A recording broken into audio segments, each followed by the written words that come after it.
Sorry, you'll need to give me a minute. I'm mentally preparing to do Hot Ones again. Tony Hawk's Pro Skater 3 and 4 is a game that is supposed to be nostalgic, but they removed the very things that make it nostalgic. Levels have been removed, content has been removed, characters have been removed, 47 songs from the soundtrack have been removed. Iconic skaters were very noticeably missing from the game. The open world of Tony Hawk's Pro Skater 4 is now restricted by a 2-minute timer. You can't actually see the skateboard because this text is too large. Taco Bell is everywhere. They replaced a big beautiful cake with a big Red Bull. They turned an attractive woman into a double amputee. You had to buy the deluxe edition of the game to play the demo. That's right, you had to buy the game to play the demo. And the demo was broken. The CEO and founder of the game studio is bathing in his LinkedIn profile, and the game director doesn't seem to know anything about games. Can you comment on New Game Plus or Game Plus mode, whatever it is called? What's that? Is it like a new set of goals after you complete the first set of goals? It's an interesting idea. Is it? Yeah. Every day there was news about a feature being removed or a joke being censored, and I asked myself, who's making this game? It's a game studio that's only really made one game, a live service battle royale that got shut down after 6 months and everybody got refunded. And when you look at their website, there's very little information about what they actually do as a company, but there are pages and pages of long, detailed profiles on the sexual identity and ethnic background of their employees. Compare that to their one single web page about game development. And not only is this section extremely vague about what their actual role is with these games, it also purposefully excludes any information about their PC ports for The Last of Us and Arkham Knight, 2 games which are widely known to be the worst ports of all time. Tony Hawk's Pro Skater 3 and 4 is objectively bad, but shockingly, 33 out of 33 major publications gave this game a rating of 8 out of 10 or higher. Every review on YouTube that you see of this game spends the majority of its time talking about the game's major flaws, but inexplicably gives it an 8 out of 10. And you don't see any comments from people saying that they like the game. You just see the same comment over and over again. I hope they remake Tony Hawk's Underground next. Because most people who are buying games aren't even old enough to remember these games. They only really played the games that came later in the series. So who is buying this game? My name is Glenn Quagmire, and today I'm going to tell you why this game is propaganda. How does this game force you to change your behavior as a consumer? Why did they remove all of that content from the game, and what did they replace it with? And most importantly, how many subliminal messages are in this game? I'm going to answer all of these questions and more on today's episode of Family Guy. Hey, you guys! Hey Peter, look at this crippled 10-year-old boy. Oh, wow, I haven't seen those in a while. He's doing tricks in his wheelchair. Holy wheels of fury riot. Yeah. The 10-year-old skating madman. No more grinding on wood chippers, huh, Polly? That's right, baby. Isn't this entertaining? Yes! Oh, hey! Is that the new Tony Hawk's game? No, this is the original Tony Hawk series from the early 2000s. Oh yeah, I was wondering why there was no ray tracing. How the hell did a game like this get so popular? This was more than a game, small dude. It was a cultural phenomenon. Teen pregnancy rates drop to all-time low. Because now guys have something better to do. It's Tony Hawk Pro Skater 4, available now. The Tony Hawk's games introduced counterculture to an entire generation of 10-year-old white boys. Like you, for example. Whoa, I nearly forgot that I was a professional skateboarder back in the day. It's like I was an entirely different person back then. This may be a skateboarding game, but it had a significant role in creating a new male identity. Since the dawn of time, there was conventional masculinity. Conventional masculinity emphasized competition, domination, and hierarchy. But somewhere in the late 90s to the early 2000s, alternative masculinity was invented. Alternative masculinity celebrated individualism, creativity, and non-conformity. It was still aggressive male behavior, but that aggression was being articulated through humor and self-expression.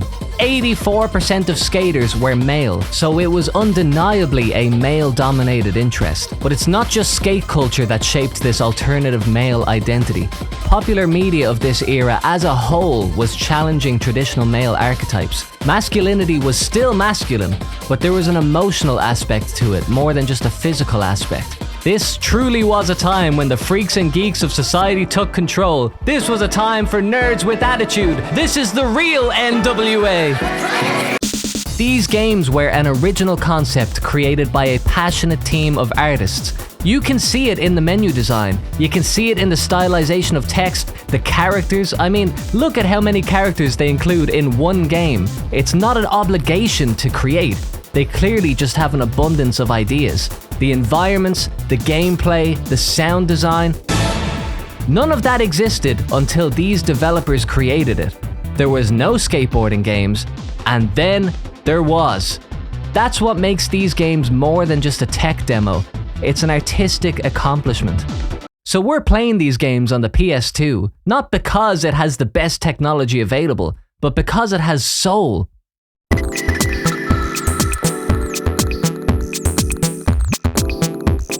Forget about this old crap. There's a new game in town and it's superior in every conceivable way.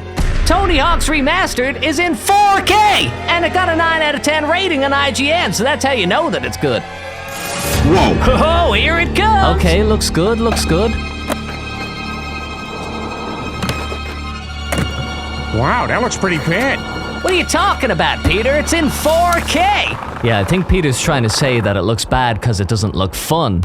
Every video game right now is trying to be realistic, and hardly any games are innovating on style, personality, or even gameplay. You got it. But I will admit, Peter, this game is a lot more fun than it looks. Oh, yeah? You want to play some game with some crippled guy in a wheelchair, but you don't want to play Tony Hawk's in 4K? Yes. If all artistic expression was judged based on how realistic it is, then every museum in the world would have paintings that look like this. But we do not value creativity based on how accurately it can replicate real life. We value creative works based on how it makes us feel. Abstractions allow us to use our imagination. We create meaning inside of our own heads. Abstract images allow us to access a part of our brains that we cannot access in the real world. It allows us to see inside a new world and to have new thoughts and ideas. You're telling me this game isn't fun? You don't like zipping around as Tony Hawk? No way. No, the game is fun. Really? Well, of course it is. It's a remaster of an all-time classic. A lot of people thought this was fun the first time they released it. My recollection is that it went extremely well. So why wouldn't it be fun? That's the bare minimum of what I expect from this. But remaking a game at all is an inherently flawed and disingenuous concept. That's what I have a problem with. Remaking a game suggests that video games can become obsolete. It suggests that video games can become objectively out of date, and I fundamentally disagree with that. Quagmire, open your eyes, my brother! These games are so limited by the technology of the time. I mean, they look like total crap! Limitation doesn't impede greatness. Limitation facilitates greatness. Limitations and tools, with intentional design, create specific types of work. And that's what this is. This is a specific type of work made with the tools that were available. That's what everything is. It didn't fall short of its goal just because we invented new things later. This painting by Peter Bruegel from 1565 was made with oil paint and a wooden panel. The painting doesn't want to be a film. The painting doesn't want to be hyper-realistic. It wouldn't be better if it moved, and it wouldn't be better if it was in 3D. Just because we have the technology now does not make the original work limited. The existence of Photoshop does not make oil paintings obsolete. But what about games like Resident Evil 1? That was a good remake, I'd say. That Resident was evil as hell. That remake was directed by the same team as the original version, okay? Let's not bring up outliers from 25 years ago for the sake of being obtuse. How dare you call me obtuse? I'm on a seafood diet. Remakes are designed to replace the original version. These games will get forgotten. They won't get ported and they won't get remastered. People say if you don't like the remaster, then just play the original version. But you know damn well that the original versions are not convenient to play. Most people will not be bothered to figure out how to get an emulator working, and anyone who didn't play the original games will just assume that it was a total pile of shit anyway, so they won't play it. But the game is more than just a collection of polygons, computer code, and controller inputs. A game is a collection of ideas. It may not be pretty, but that's how it was. These ideas have now been overwritten with new ideas of inclusivity, corporatism, and compliance. The new developers have different beliefs to the old developers. Therefore, the message of the new game is not the same as the message of the old game. If you remake a work of art and intentionally change its message as a replacement of the original work, you are rewriting history. That is propaganda. But yes, the gameplay of Tony Hawk's Remastered is pretty fun, and it's a lot more intuitive than the original version. What do you think, Peter? This game was funded by Israel. Wait, what? Alright, why don't we just create our own character? That'll be fun, you know? We can make him look like Cleveland. Oh my god, yes! I want to make Cleveland and Tony Hawk! Okay, what kind of mustache does Cleveland have? Yeah, he's got a big grey beard like Santa Claus. You need to scroll down. Wait, hold on. Where do you find the beards? Where are the beards? No, stay out of there. No! Oh my god! My character's a doctor! Your character's not a doctor.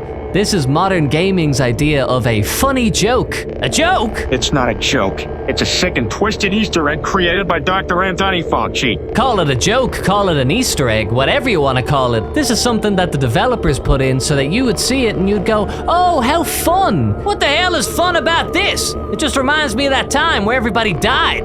Activision removed swastikas from a video game about World War II. But they incorporated a deeply polarizing and contentious government directive in a skateboarding game. These sick fucks want to brainwash you so badly. This has nothing to do with the Tony Hawk's video game series. This has nothing to do with skateboarding, or punk rock, or teenage angst. This is literal propaganda. Propaganda? Come on, Peter, that's just something that happens in shithole countries, like China, and Mexico, and Northern Ireland. And anyway, they shut down the studio that made the Tony Hawk's games, so there won't be any more Tony Hawk's games. Yay, that is such good news. I don't know, Peter. This game is full of corporate bullshit, but it is pretty fun. Like, there's some soul in there. Deep down, they've kept the core thing that makes it fun in the first place. All things considered, it was decent. Well, I'm glad you loved the game, Quagmire, because guess what? They made another one. But you just said they shut down the studio that makes the games. Yeah, no, they fired everybody who made that game. But then they hired these other guys who are known for making ports for the Nintendo Switch, and then they said those guys should make a new Tony Hawk's game. Tony Hawk's 3 and 4, let's freaking go!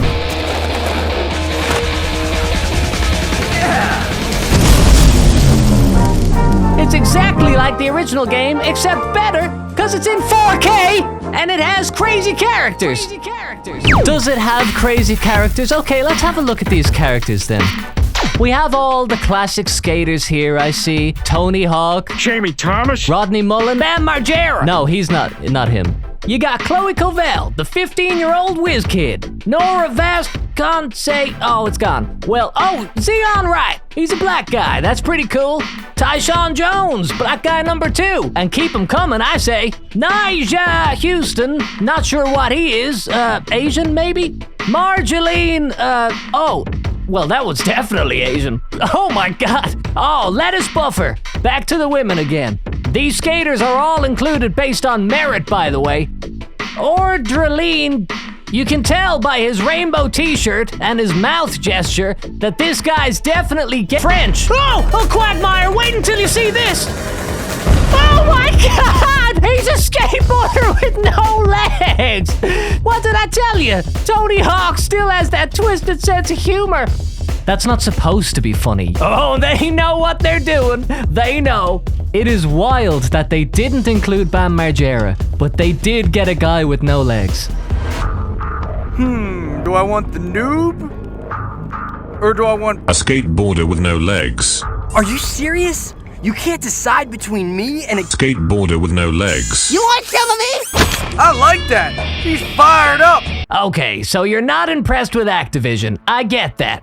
You think their games are blatant cash grabs with paid DLC, microtransactions, pay-to-win elements, loot boxes, promoting gambling to children, games with a lack of polish, unfinished or unplayable on release? Sure! And of course, we all know about the time that they got sued for massive sexual harassment issues, guys getting drunk in the office and invading the women's bathroom, and then that woman took her own life because of the intense harassment and people circulated her nude photos at the Christmas party. Okay, I know that looks bad, but Tony Hawk's Remastered features the first ever transgender skateboarder! It's really cool that they're showcasing a variety of different skateboarders. You know, like Aori's gonna be in it, Leticia, so like highlighting women, and me as like a queer skater I think is really important, really important, really important, really important, really important. Really important for who? Why is it really important that a queer person is in Tony Hawk's?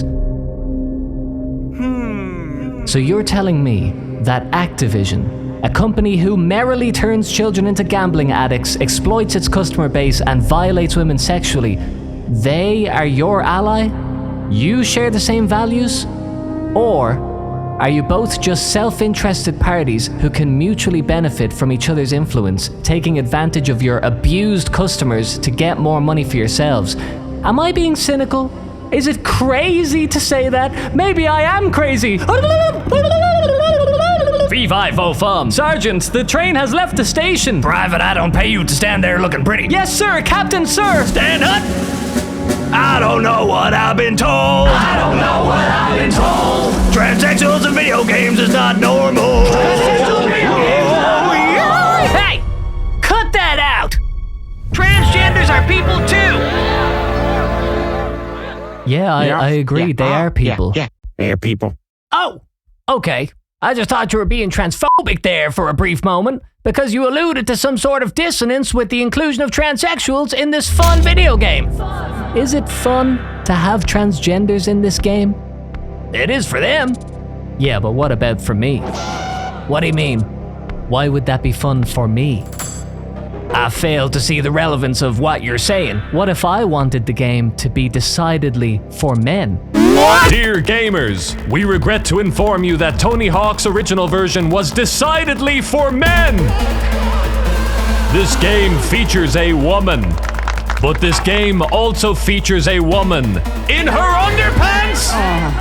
Look at yourself, you filthy whore. Warning! Male environment detected. The fact of the matter, Private Carrera was created by Noel Hines, character artist that created all the original characters. He owned a Porsche, and Carrera was his favorite car. That's where the name Private Carrera came from. Funny thing is, that rumor about Asia Carrera actually got to her. Oh. And she came to Neversoft one day. She visited our office. She was, interested in the video game thing. And Joel invited her, hey, you want to come over and check us out? She was really cool. She came into the office. And it was cool for the guys in the office for a porn star to come in. That was, when you think of a bunch of video game programmers and a porn star, it was a very classic scene. I don't care if people are transgender. I don't care if people are gay. It's not relevant to my life. If you want to be represented in mainstream media, make your own thing. You're free to make whatever video game you want and have gender identity as a contextual theme. Do that and succeed or fail according to the merit of your work. But remaking an existing work, removing its idea of sexuality and replacing it with your preferred idea of sexuality, that's not earned. The original game included people because of their real-life innovations. Tony Hawk had just recently been the first person to do a 900. Rodney Mullen invented the kickflip, and when BAM was included, it was because he had made his own success with CKY, Jackass, and his skateboarding career. I spent 48 hours here before, just locked in this thing, editing. This handsome gentleman was included in the game because he's trans, and the trans community is supposed to believe that this is good for them. But to everyone else who isn't trans, and that's most people by the way, all this says is that identity is more important than skill or talent. It says that certain people get opportunities that they otherwise wouldn't have and it's because of the way they look. The group you identify with does not look good when that happens. You're just piggybacking off somebody else's success. I don't even know why you would want to be represented in mainstream media anyway. You think I give a fuck about Irish people being on TV? I know what my identity is. I don't need Hollywood to sell it back to me for profit. Thank you very much. It's embarrassing for your identity to be used as a cheap marketing gimmick. Yeah, me too. I agree because I am Irish. We're all Irish, Peter. But all that being said, I don't think it's fair to judge a game based entirely on the craziness of its characters. Have you not seen how beautiful this game is? A lot of love and care went into these 4K visuals. It is perfect. See, Quagmire? Peter gets it. Yes, it is perfect, but it is not beautiful. Ah. Making something perfect is not interesting. For something to be truly beautiful, it needs to have something wrong with it. These numbers and letters are technically perfect. These numbers and letters are clean and round. The text is easy to see, but it has no personality. It is boring. You've only been playing this game for 2 minutes. How can you say it's no good just by looking at those damn numbers? It's an extremely quick way to know that the game doesn't give a fuck about being authentic. It actually takes 2 seconds to see that this game is a joke. I mean, look at this. Look at what's on screen here. This typeface, this timer, this special meter.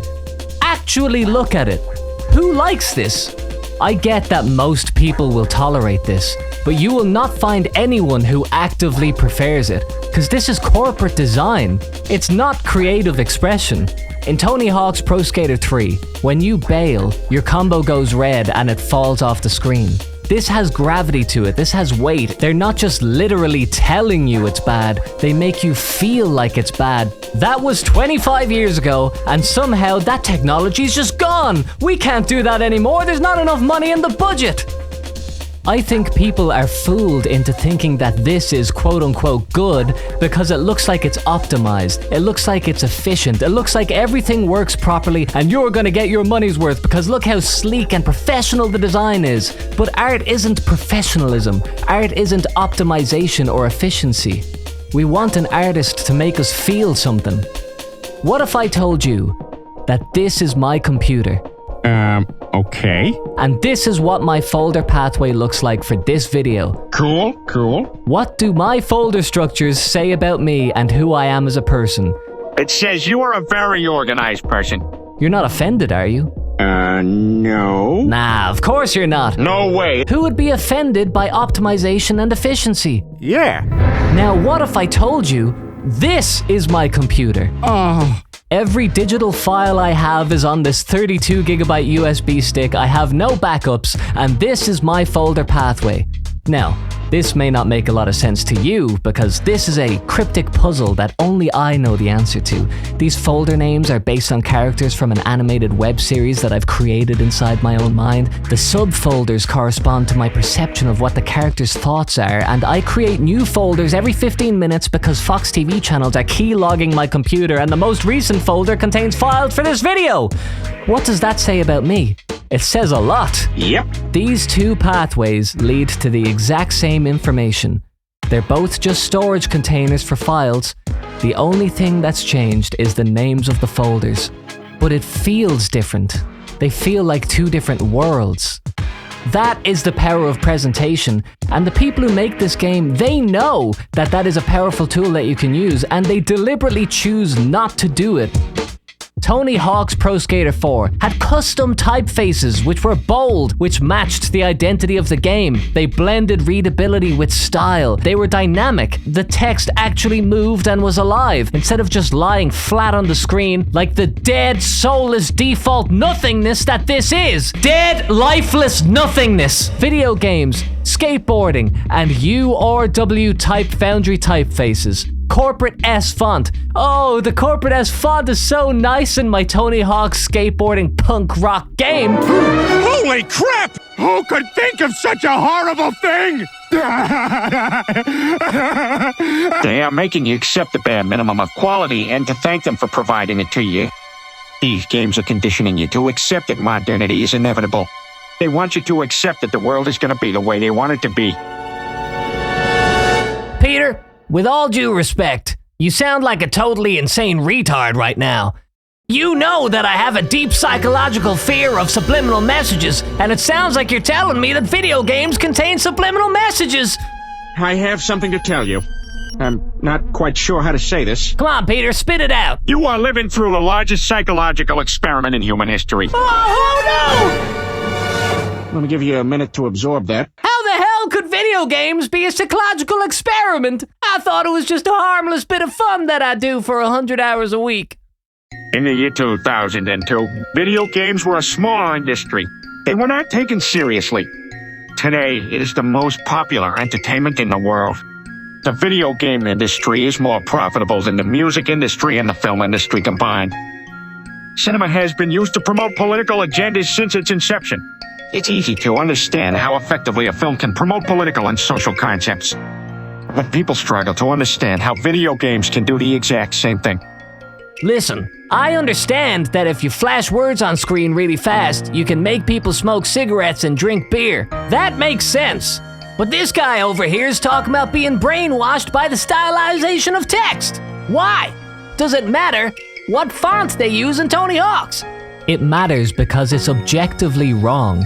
There is no argument in favor of this typeface. It's inappropriate as a homage to 90s counterculture, and it's inappropriate for creative expression in general. The reason this typeface was changed is not for the benefit of the consumer, it's for the benefit of Activision. It's easier for them to just force you to think something's good, rather than take a chance on something that you might not be willing to pay for. Why take a creative risk when you can just force people to believe that everything you do is good? But how could a video game force me to do anything? I can just not buy the game. But you will buy it. Oh no, I won't. Oh yes, you will. Maybe not today, maybe not tomorrow, but one day this game will go on sale and you'll say, wow, that's pretty cheap. Hey, maybe this remake is actually good. And when you pay money for this game, that's when you have officially accepted that this game sucks, but you'll buy it anyway. Sure, Quagmire, but I don't have a crystal ball. I can't know that it's gonna be bad before playing it. It's the same with any product. You can only know if it's good after you've already paid for it. What if I told you that you can instantly know that a game is bad just by looking at the box? That's impossible! What you're describing is known as judging a book by its cover, and conventional wisdom says that you should never do that. If you know what you're looking for, you can tell just by looking at the logo that this game is trying to force you to accept something that you don't want. No way! You don't believe me? You're a crackpot! You belong in the loony bin! Alright then, I'll prove it to you. Anyone with eyeballs can see the difference between street-style design and corporate design. The new version is marketed as an exact remake of the original version. All of the advertising says that this game is exactly as you remember, so you'd expect them to be faithful to the street-style design philosophy. But they change the design philosophy, and then you think, okay, why was it changed? And the answer you're given is, corporate design is better. And you know that that is a ludicrous thing to say. Nobody likes corporate design. It's deliberately void of style. It's designed so that communication can be clear without the distraction of style or identity. It's just literal information. The background design for the original Tony Hawk's logo is supposed to represent a skateboard wheel. The text is slanted to represent speed and energy. The lowercase n is unconventional. It defies tradition. The number 4 being larger than the text emphasizes the significance of the installment over the series. The remastered logo removes all of that. The only function of the text is to tell you the name of the game. It features a stock image of an ambiguous skateboarder.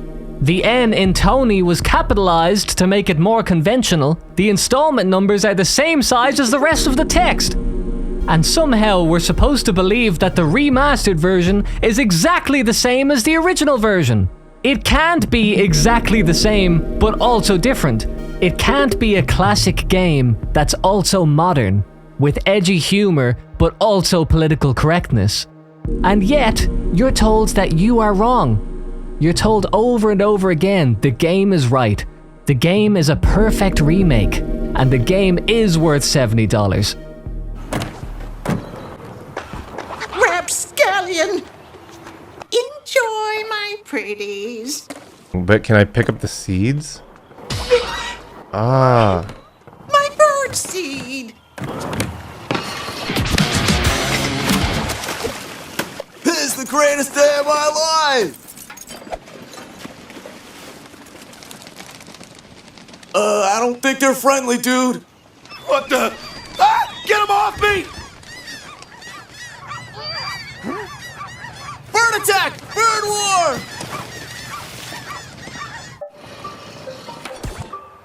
You say that those two things are not the same, but the game industry says 100 times that yes, they are. And eventually, you just give up. You say, fuck it, I couldn't be arsed trying to argue this anymore. That's when Activision has won. They can do whatever they want, and there's nothing you can do about it. If you want propaganda to be effective, you don't have to convince people that what you are saying is true. You just have to flood the zone with so much untruth constantly that at some point people don't believe anything. It doesn't matter if everybody believes it. It just matters if everybody starts kind of throwing up their hands and saying, well, I guess it doesn't matter. This remaster is a masterclass in how to modernize legacy gameplay without killing the soul. It's a gift to fans and a lesson in restraint. Every texture, combo, and mechanic has been refined without losing what made the originals iconic. It feels like the game you remember, only better. That's not true, but we will pretend like it is. I'm gonna buy the games if the games are good. They don't need to psychologically maneuver me. Do you know who actually owns Activision? Yeah, well, I guess Activision's probably run by a bunch of nerds, computer geeks, and whatnot. I am going to tell you who the owners of Activision are. You are the gamer. This is the game. These are the developers. They are the publisher. But who are the owners? Okay, here we go. Berkshire Hathaway, the Vanguard Group, the Public Investment Fund of Saudi Arabia, State Street Corporation, Capital Research and Management Company, Norges Bank, I think the National Bank, Kite Lake Capital Management. Whoa! So you're saying that all these guys make money when I buy a video game? You're not just giving them money for a game, you're giving them much more than that. You're giving them your attention. Take Vanguard, for example. Vanguard owns 8% of Activision. But Vanguard also owns Yum Brands. In fact, Vanguard is the largest shareholder of Yum Brands. And Yum Brands is the parent company of Taco Bell. Tony Hawk's 3 and 4 features several Taco Bells in the game. At what point does a game stop being a game and just ends up being advertising space? If consumers had any values, they wouldn't stand for such corporate influence in the products that they love. But consumers don't care. They just consume. So after really wanting to play Tony Hawk's Pro Skater 3 and 4, and paying £18 to upgrade to play it early, even though I already ordered the collector's edition so I can play it early and it's arriving today, but I just didn't want to wait till the evening, well anyway, a few hours later it arrived, so paying the money was definitely worth it. I didn't want to wait that long. And inside you get the game, which obviously I no longer need anymore, and the main thing I wanted, the deck. Now I'm a big fan of the Tony Hawk series, and I already have 2 of the other collector's decks, and they're all going on the wall when I get round to finishing the room.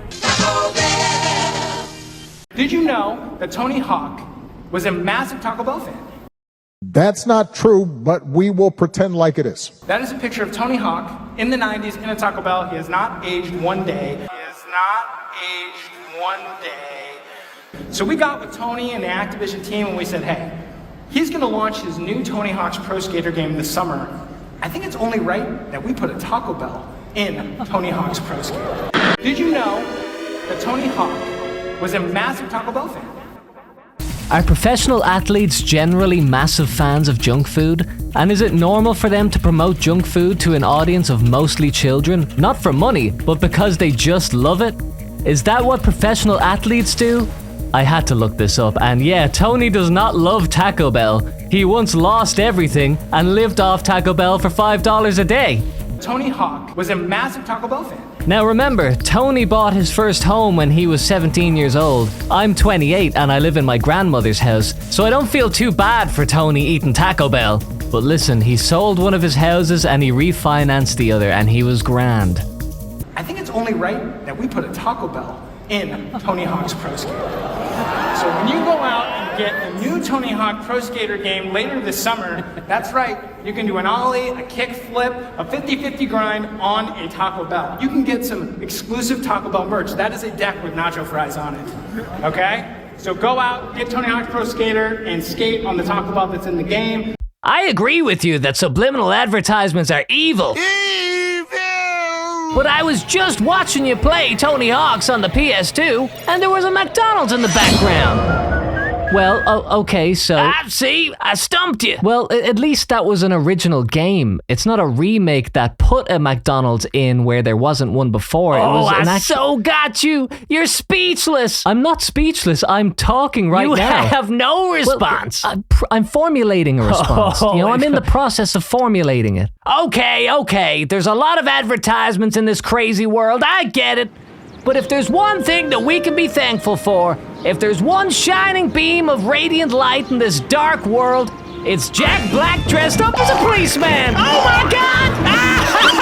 That is absolutely insane! I recognize him! That is so insane because I recognize him! He's in movies! I can't believe Jack Black likes video games. He's just like me. Pulling silly faces. He's like a modern day Jim Carrey.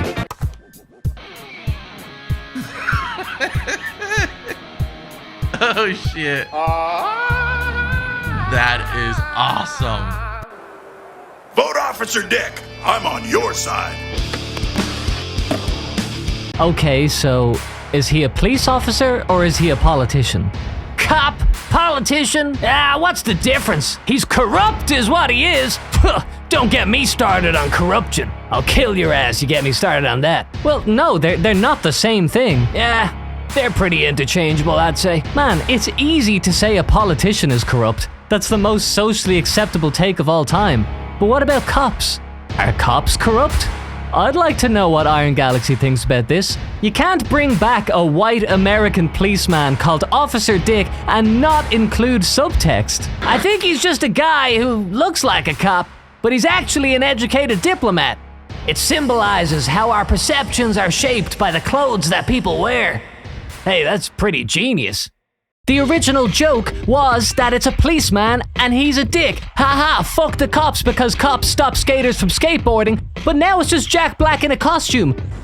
Sorry, you'll need to give me a minute. I'm mentally preparing to do hot ones again. Is that cool? Is that fun? What if I told you that Vanguard, who owns 8% of Activision, is the largest shareholder in AMC theaters? What kind of movies do they show in AMC theaters? Oh yeah, Jack Black movies! Not so full of beans now, are ya? Well, I gotta hand it to you, Quagmire. You really pulled that info together like Rain Man. Congratulations! And you know what? I had a suppressed memory just come to light. I remember seeing Taco Bell and Tony Hawk's when I was watching the PlayStation podcast. Subliminal advertising! I went and got 3 Taco Bells that day. Help me, Quagmire! Help me! You were watching the PlayStation podcast? You bet your ass I was. And what were they saying about Tony Hawk's? It was hilarious, actually. They were talking about a guy who took a pee-pee inside Canada. The Canada level, it's back, right? Yes. Can you tip the man who is peeing on the edge of a mountain over the mountain still?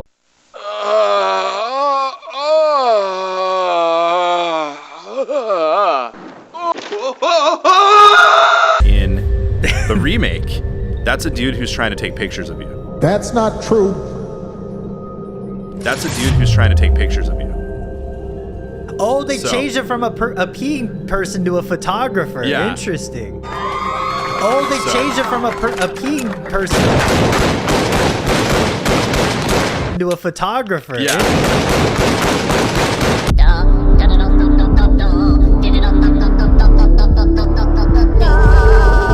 This is an Easter egg in the game.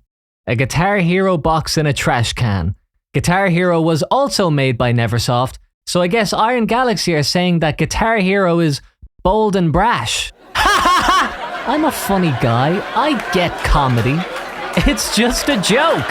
Hey, if someone came into my house and started wearing my clothes and called themselves Quagmire Remastered and threw something I love into the toilet and started pissing on it, and then if they sold that video to 1 million people for $70 each, I would laugh and say, ha ha ha, that's funny.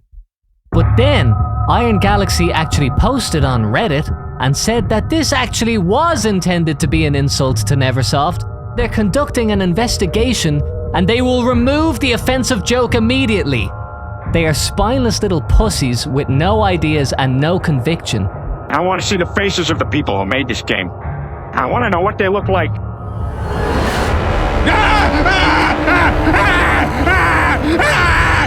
Aw, Peter, don't be afraid. It's only gay people, the most kind-hearted people in the world.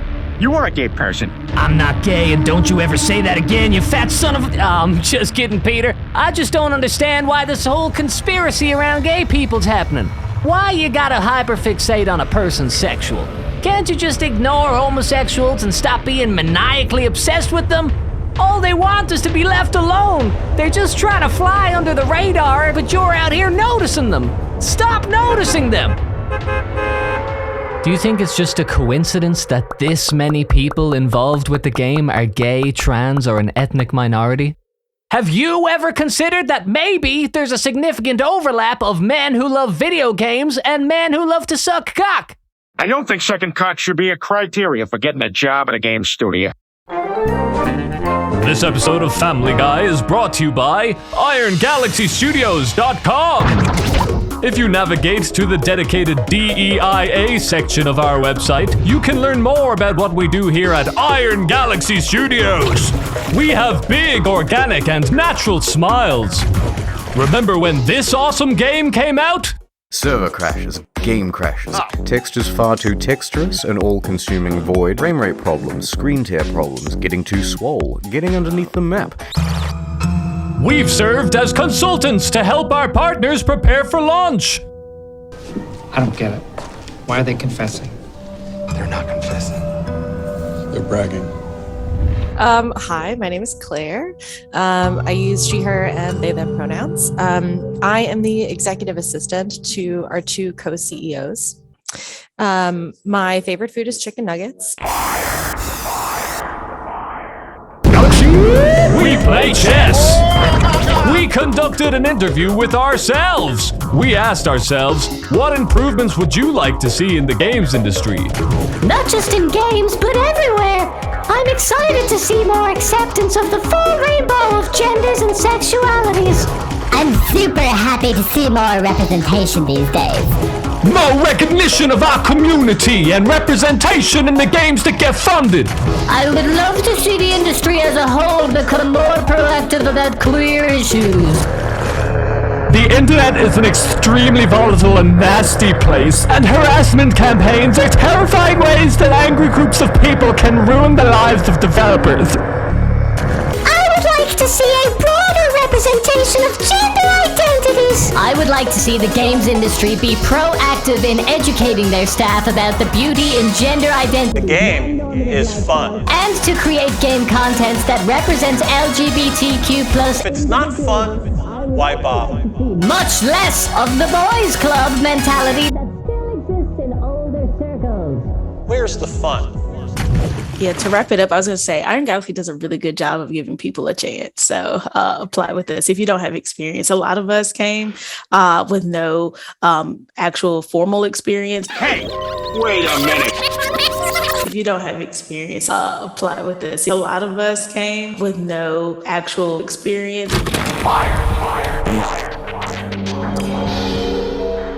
You know, you see a lot of videos on YouTube that have big budgets, fancy editing and all that. But I'm here, alone in my basement, and I like it that way. Because that's the way the internet is supposed to be. Just one guy sitting at a computer, making the things that he wants to make. If you'd like to help me keep the spirit of the old internet alive, then joining the Small Dudes Patreon is the way to go. So it's the support from people like yourself that makes it possible to do this. This isn't a mainstream YouTube channel. This is a pretty crazy lifestyle choice. The link is in the description. Thank you, sincerely.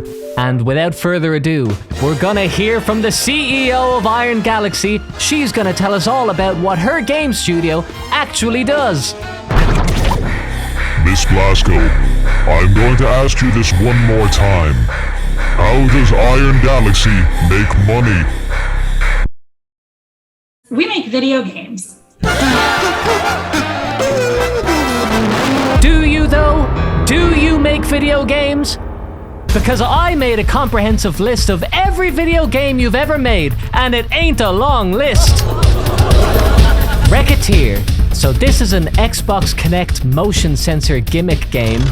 Dive Kick, a game with 2 buttons, jump and kick. IGN actually said that this game features a significant amount of racism. But it's Asian racism, so nobody cared. Killer Instinct Season 2, technically not an original game since this is an existing franchise. Killer Instinct Season 3, I guess they can work fast when they need to. Extinction. This is a blatant clone of Shadow of the Colossus, except with ogres. Oh my god, man. How arrogant it is to try and rip off one of the most artful games of all time. You fools! How dare you? That is insane! Rumbleverse. A battle royale live service game. I guess they just went full Fortnite. It lasted 6 months until they shut it down because nobody played it.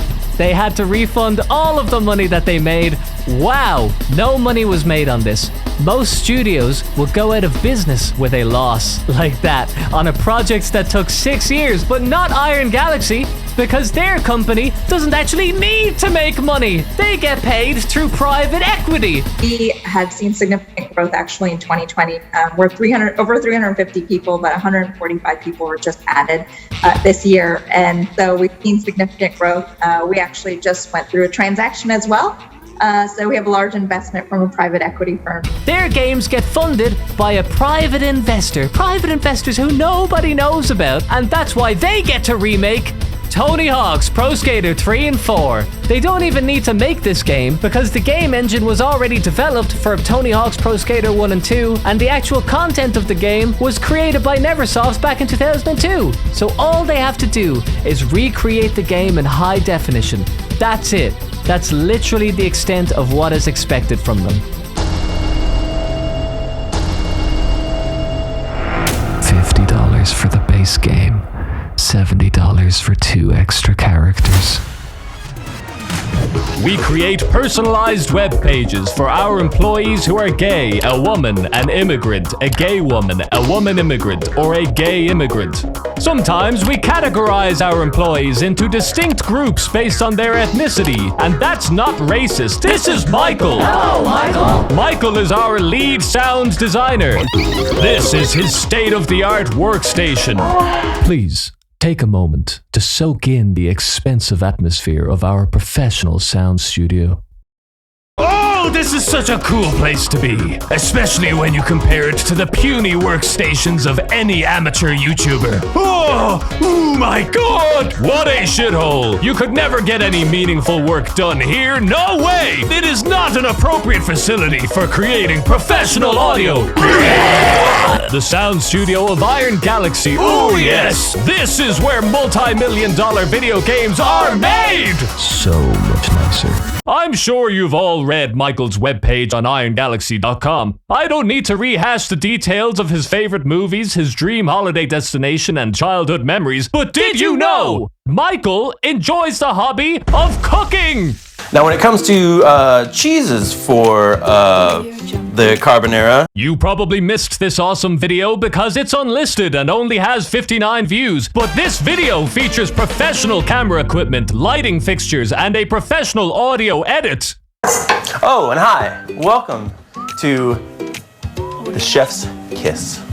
Michael Metz, audio manager at Iron Galaxy Studios. Been making and managing audio for games for almost 20 years. Today we will be cooking some pasta carbonara.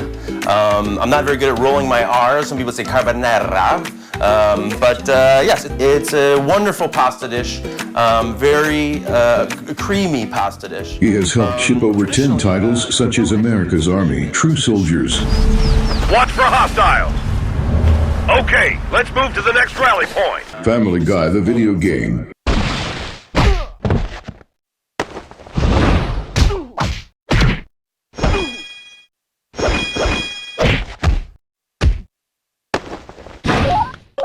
Go Diego Go, Great Dinosaur Rescue. Hold your Wii remote in both hands in front of your mouth like this.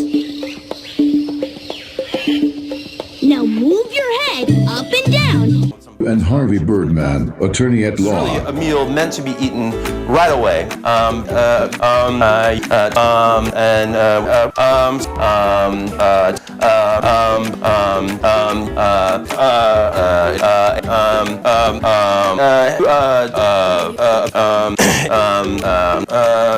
You know it's a good Parmesan because you can see it actually says it on the wheel of it. So that's how you know it's pretty good.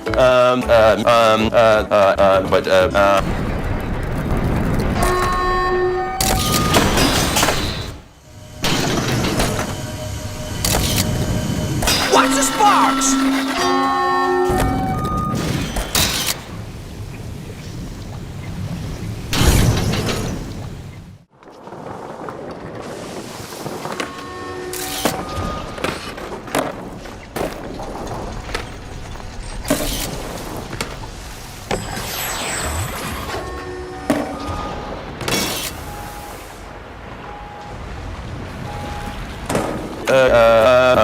Look at all that fat.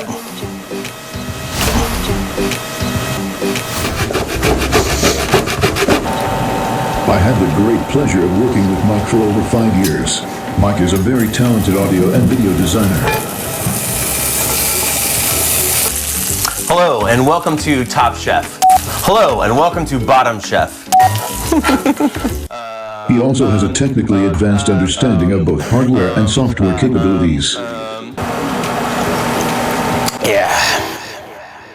Okay, so the people who made the new Tony Hawks are a bunch of hypersexual freaks. I will concede that much. But let's be real, Quagmire. It's not entirely their fault that the game is bad. Sure, the game engine was entirely made by Vicarious Visions, and the design philosophy was already established. And yeah, all of the content of the game was already created by Neversoft. But even though Iron Galaxy just had one job and one job only, it's not their fault that they completely messed it up.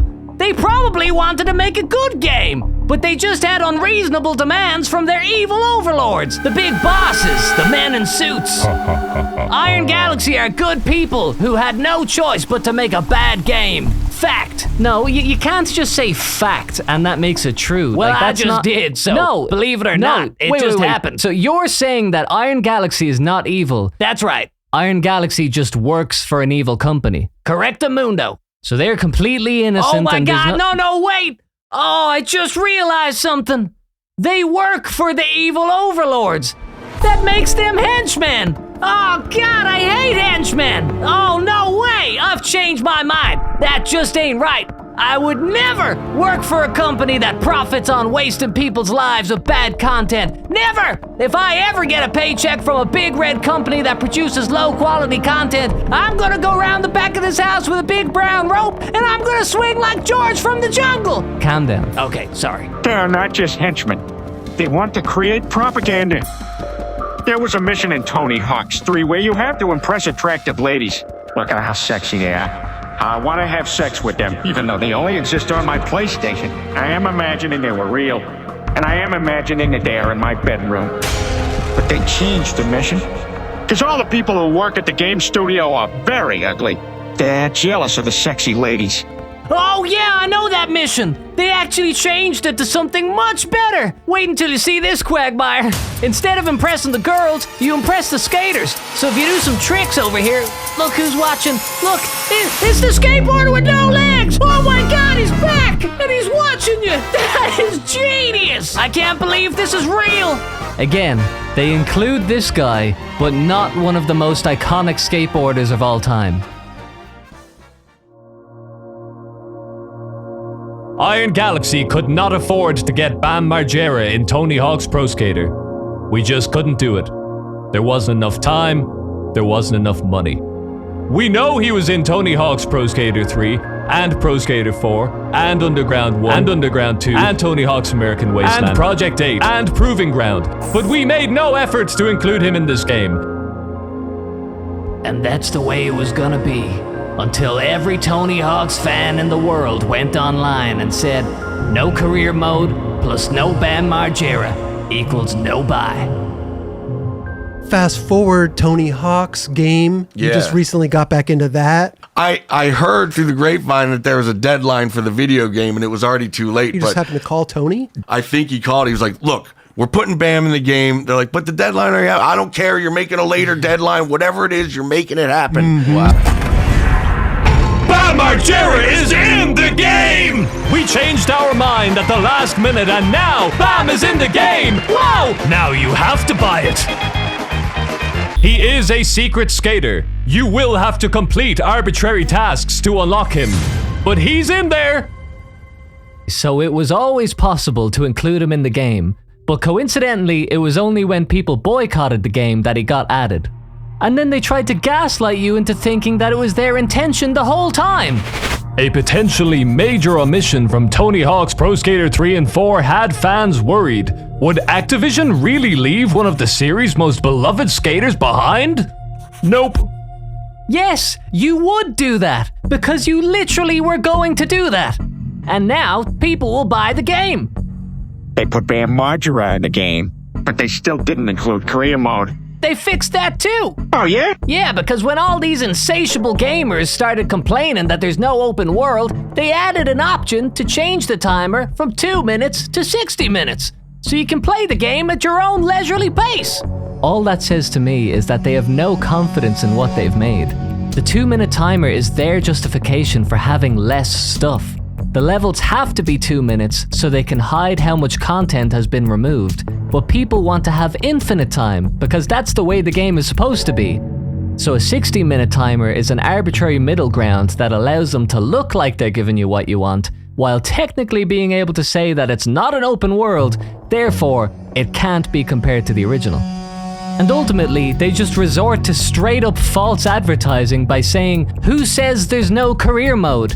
You! You said there's no career mode, because there isn't one. Career mode will not be included in the game. We know there was a career mode in the original game, but we just didn't have enough time. We were really busy and we couldn't get it done. Actually, that's not true. Iron Galaxy were fully capable of putting career mode in the game. They just didn't want to, because removing the open world is actually cooler and more fun. Yeah, I read that, but I assumed they were lying. It sounded like that's just what Activision told them to do, and they had no creative control. Oh, they had creative control. The proof's right here in the game. See this thing here? This is called tutorial mode. It teaches you how to play the game and stuff like that. But this mode is an open world environment, just like the original. You can go to these videotapes to start the mission. And then Tony talks to you with his sweet, delicate lips, and then you do the mission, and when you're done, you go along your merry way. So this is definitive proof that they could have made it into an open world. This is exactly what it would have looked like. They just didn't feel like it. 84% of the original soundtrack is gone too. The licensing was just too expensive. It couldn't be done. 47 songs are missing from the game. That is abysmal.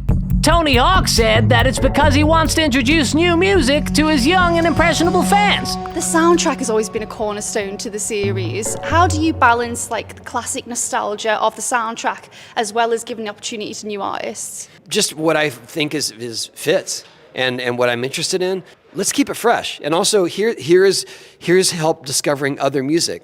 So Tony Hawk wants kids to discover Destroy Boys. What is that? Is that a band? It is a band.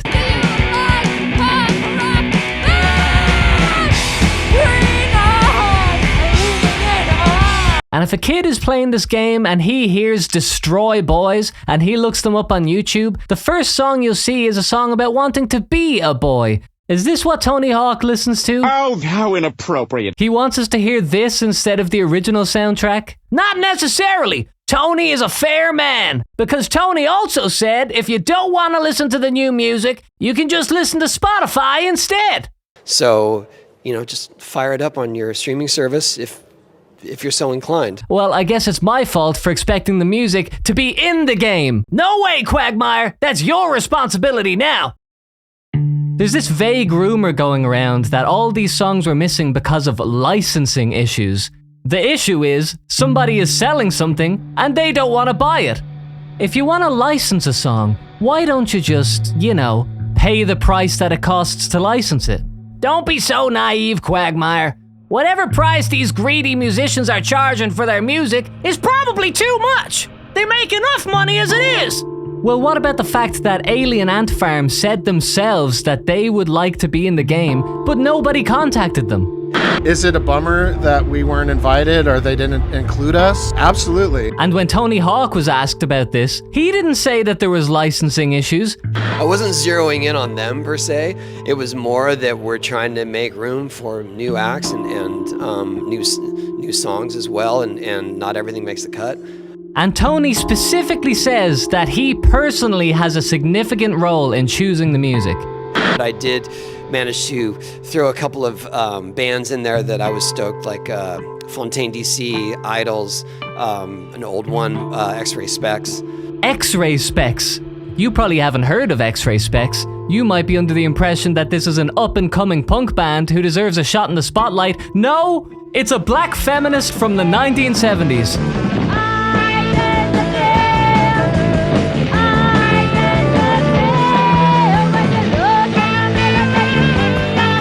Her song, Identity, was included on the soundtrack because it's such a good sounding song, isn't it? It's so good sounding. I feel like, let's keep it fresh. He also mentioned Fontaine DC. Fontaine DC. Just a couple kids from Dublin with 5.5 million monthly listeners. Oh, and another up-and-coming artist who Tony kindly gave a chance was a guy called Kendrick Lamar. Yes, he could really do with more publicity right now. Here's help discovering other music. You see, we think we want the songs we know and love, but actually, Tony says that we want him to help us discover new music. Here's help discovering other music. We need to use Spotify to listen to the old soundtrack. Just fire it up on your streaming service. And we need Tony Hawk's video game to help us discover new music, like the not very well-known band Idols. Throw a couple of bands in there that I was stoked, like Fontaine DC, Idols. Here's help discovering other music. Got it. Thank you, Tony. I'd love to say the madness ends there, but you'll never guess who made it onto the soundtrack. Tony Hawk! Yeah, into the Tony Hawk's 3 and 4 soundtrack. It's Tony Hawk! What are you reacting to? Are you reacting to me? You just said, I will never guess who's on the soundtrack. I'm guessing it's Tony Hawk. Well, you're right. It is Tony Hawk. Tony Hawk is on the soundtrack, singing in his own game.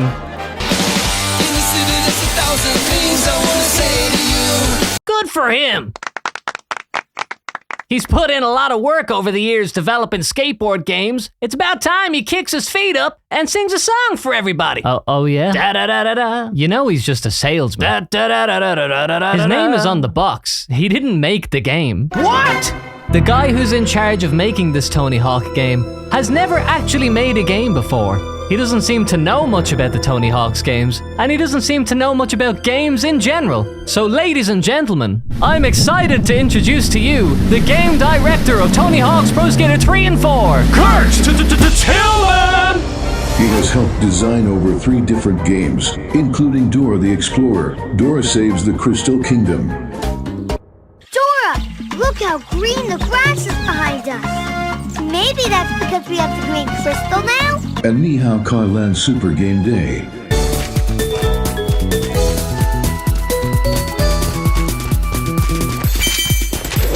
The game director Doctor! He's being interviewed by Andy THPS, a developer for the original Tony Hawk series created by Neversoft.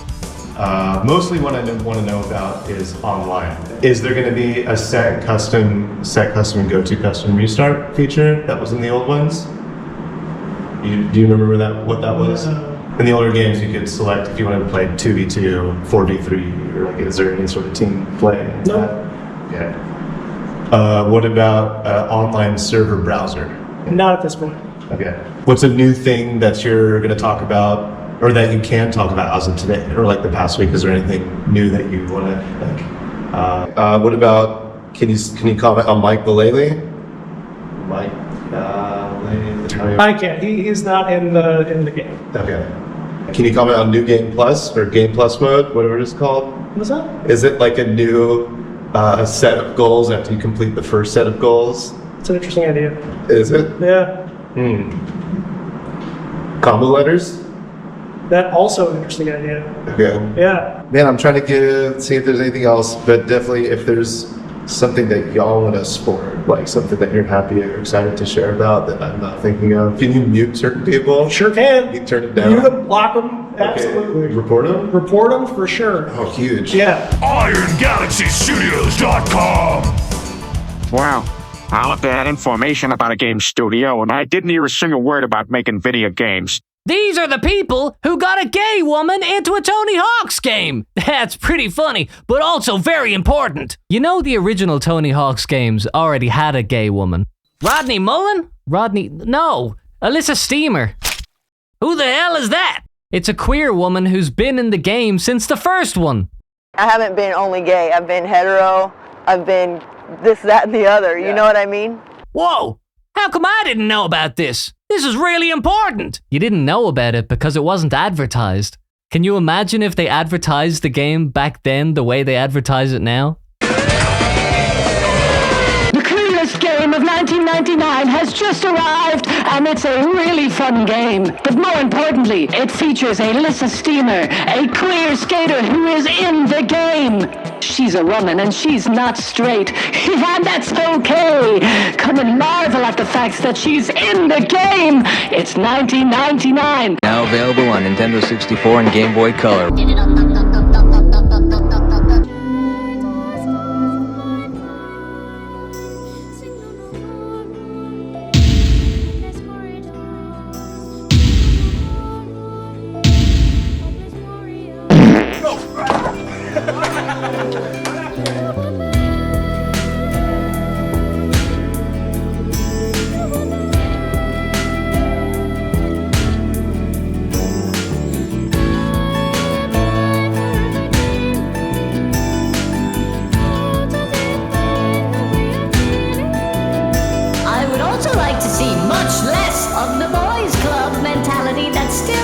In older circles.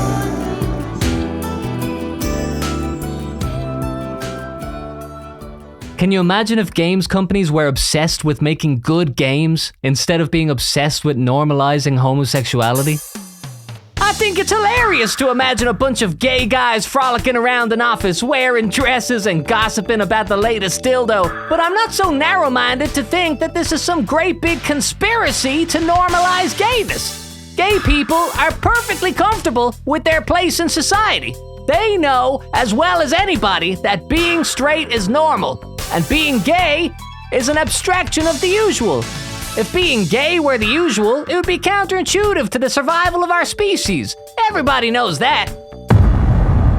But being gay and being part of the LGBTQIA+ community are two very different things. Sexuality and identity are separate. A person's sexuality is inside. It cannot be seen. However, a person's identity is both inside and outside. It is the complex interplay between how an individual sees themselves and how they are perceived by others. A gay guy's sexuality is not his identity. The LGBTQIA+ community claims that they are protecting sexuality, but the LGBTQIA+ community controls people's identities. The community prescribes morals and ethics, making clear distinctions between allies and enemies. If you question the community, You will be punished. Your allies will say mean things to you, and it will not be very nice. You are gay! You are a gay man! You like to have sex with men! Do you believe that you're being hunted by dark forces which threaten your safety? Do you believe that you're downtrodden because of your sexuality? Do you believe that you are being targeted because of who you are on the inside and not because of some obnoxious gay identity that insists upon itself? Do you know how crazy you sound? Do you know how crazy you sound right now? Anyway, I learned all that from an episode of Rick and Morty, so take it or leave it, I guess. Wow. This is even more based than the time I watched Message from a Lesbian. When a culture is created around the idea that you shouldn't care what other people think of you, it sounds really good in theory. Just be yourself, live your life, don't worry about anyone else's opinions. But when you take this ideology to an extreme, you end up with people naked on the street. It's this exact disregard for the public opinion that damaged our reputation. I say we have a responsibility to show the public that we want to act equally, be treated equally, and don't expect any special treatment. The LGBT movement started out as simple as wanting everyone to mind their own business about what was happening in our bedrooms. And yet now everyone's yelling from rooftops to look at what I do in my bedroom. You lost the plot, and we lost the public when LGBT became more associated with degeneracy than it did with equality. All of this is fascinating stuff, but what does this have to do with the game? The game? What are you talking about? What game? Tony Hawk's Pro Skater. Yeah. Yeah, Tony Hawk's unusual amount of homosexuals. What's the deal with that? Okay, I'm gonna tell you the answer to everything. I'm listening. Why is Iron Galaxy so diverse? Why was the Tony Hawk series ever remade at all? Why did Activision make any single one of these unusual creative decisions? The answer to everything is always money. Oh, I knew you were gonna say that! Businesses with a market value of $74 billion don't get there through kindness and love. You get there by selling as many products to as many people as possible. Activision has no ethics. They're not for anything, they're not against anything. It doesn't think, it doesn't feel. Activision is an emotionless corporation. Their only objective is to always have money coming in, and for it to always be more money than last year. Continuous growth forever. Okay, but what about all this LGBTQ stuff? It generates money. But how does gayness make money? It helps you sell more products to more people. The LGBTQ community is an identifiable group of consumers.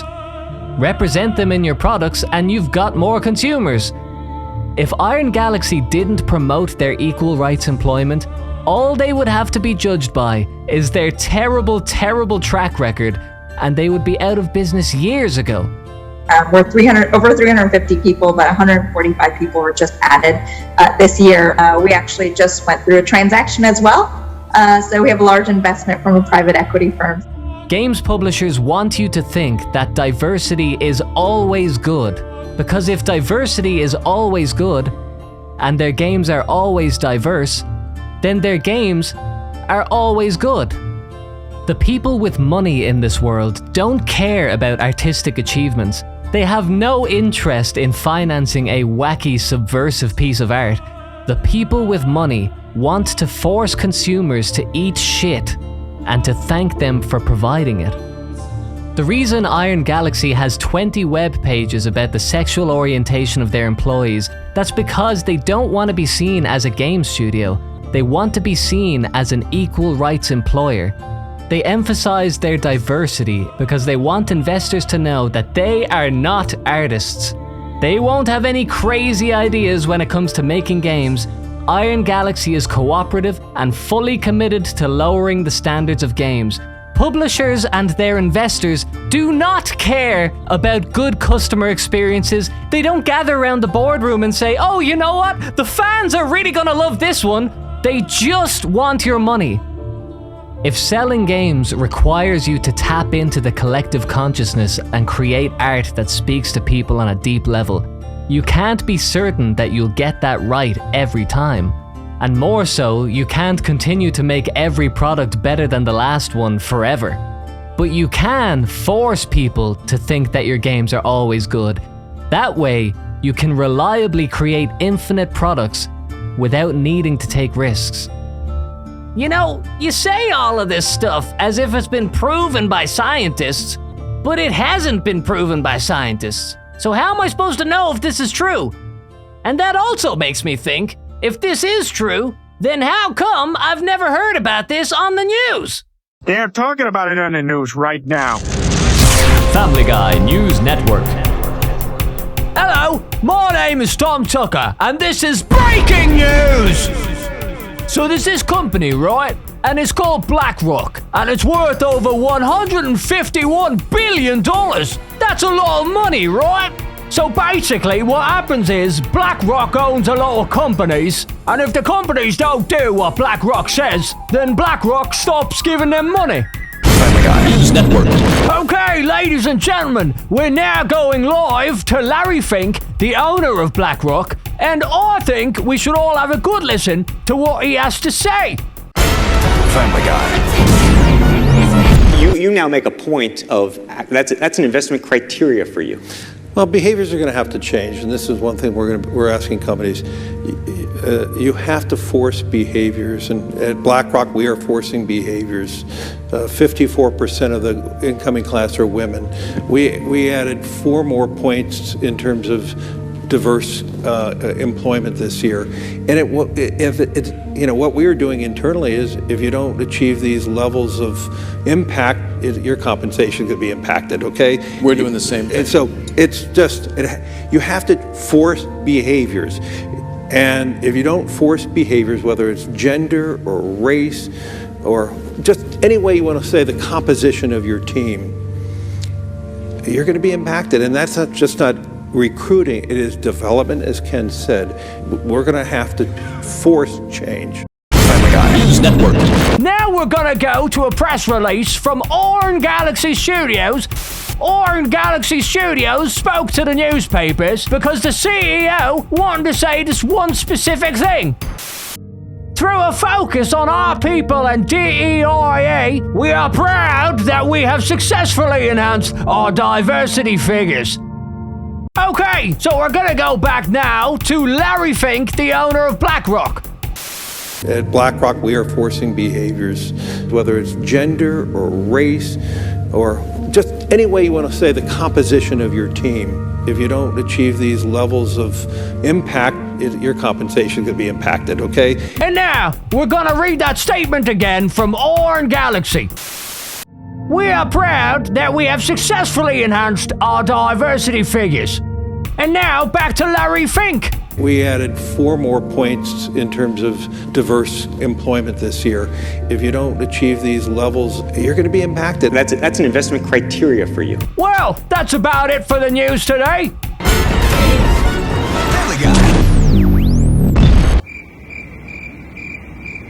Quagmire, I'm starting to think that you might be right.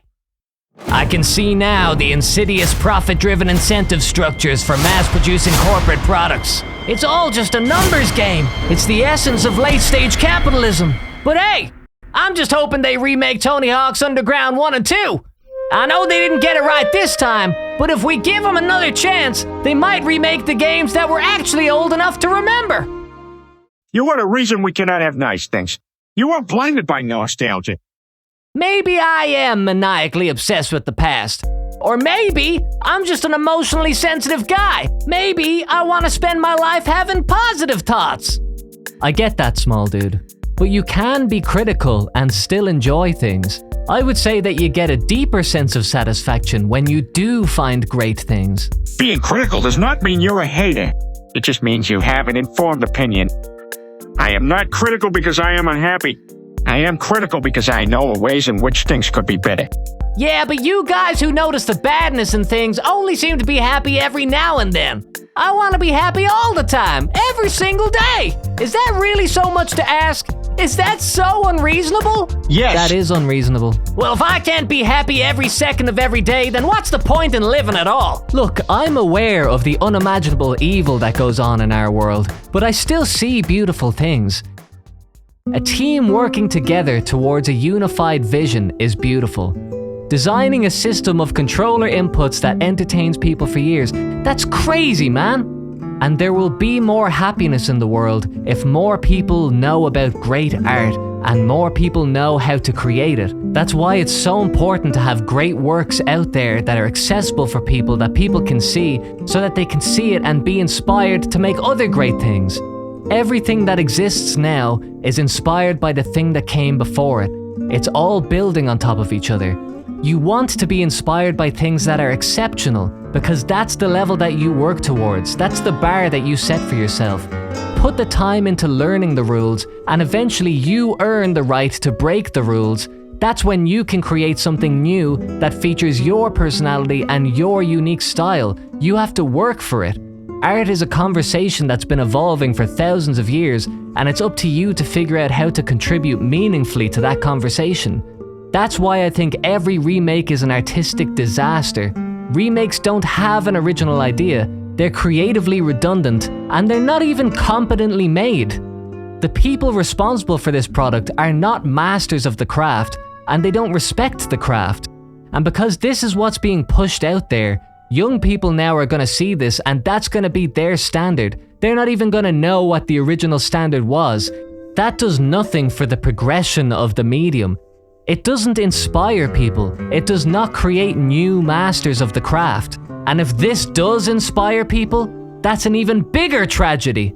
And some people will say, it's just a remake, it's not an actual game. But these games are not clearly advertised as remakes.